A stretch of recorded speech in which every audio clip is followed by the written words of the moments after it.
And I just saw a post that said, I release myself from the versions of myself that I created to survive, right?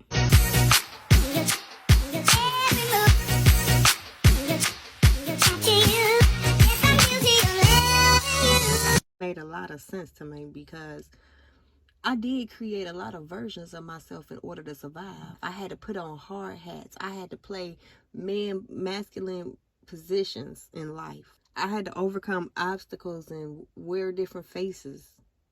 Going to get jobs, I had to put on different faces. Hello, how are you? Yeah.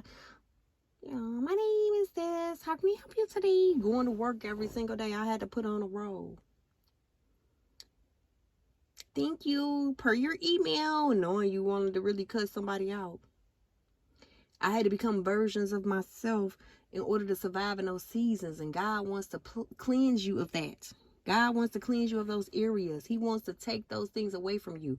I used to always have to have my hair done. You would never catch me locking with my real hair looking like this. Not being short and not being permed. What's going natural? That was something I had to come to grips with within myself because I'm no longer trying to survive. Therefore, I don't need to be in the limelight looking like a superstar or Instagram model. I didn't need to do that. Well, back then it was a MySpace model.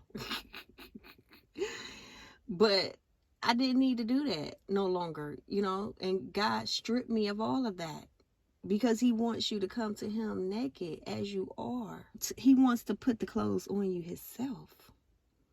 He wants to build up your confidence. He wants to take away whatever don't belong and replace it with everything that do belong for this new season. You got to do away with the old coat, okay? To get a new coat. Throw that coat away. That ain't you no more. You ain't in survival mode no more.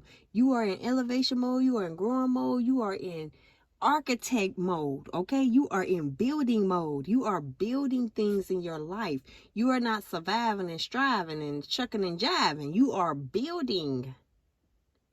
Look at the skyscrapers that they building in your inner downtown cities.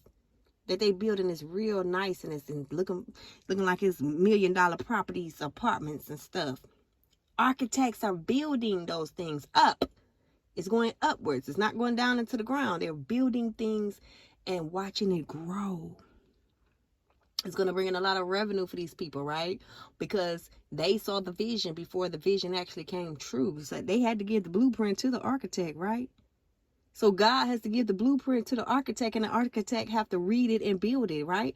So in the spiritual realm, you have to be able to listen to the voice of God and listen to what the blueprint is supposed to be and write it down into the physical realm, right? And then go build it and watch it come into fruition. And it's going to flourish and blossom. It's going to be so great. You're going to love it. So you got to get out of survival mode and get into building mode. Get into architect mode. I'm an architect now. I'm building over here. Ain't no more losses in this season. It's only wins from here. If you ain't winning, you're learning. No such thing as losses. But there is such thing as losers, right? The only time you lost is when you gave up and laid down and threw in the towel and decided you ain't going to pick it up no more. That's when you lost. When you decide to give up on everything, you lost. You defeated. You defeated yourself. So we don't lose unless we quit and never return. But when we get back up, we winning again. We learned a lesson. We gonna get back up, get back on that path, and get back to doing what we doing. So learn how to get yourself out of that survival mode. And let's get into architect mode, y'all. Till next time, let's grow.